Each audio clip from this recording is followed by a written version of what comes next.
Qualcuno si aspettava una mezza carezza e invece da Washington è arrivato un pugno a sferrarlo Donald Trump, che ha postato sul suo social la lettera inviata all'Unione Europea dove annuncia dazi dal 1° agosto al 30%, minacciando di raddoppiarli in caso di ritorsioni, parole nette, nettissime, giustificate con la disparità del deficit commerciale tra le due sponde dell'Atlantico, poco dopo la risposta di Ursula von der Leyen, che da un lato prende atto della missiva, dall'altro ammette come l'imposizione di dazi al 30% sulle esportazioni europee sconvolgerebbe, testuali parole, le principali catene di approvvigionamento transatlantiche. Il Made in Italy intanto trema, con il presidente di Confindustria Emanuele Orsini che invoca calma e nervi saldi. Non possiamo compromettere i nostri mercati finanziari, il commento del leader degli industriali. Problema globale, ripercussioni locali. La CGIA di Mestre aggiorna i dati. Il conto per le imprese venete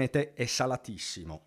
In via molto prudenziale stimiamo che l'impatto economico negativo sulle esportazioni del Veneto potrebbe aggirarsi intorno ai 4 miliardi di euro all'anno.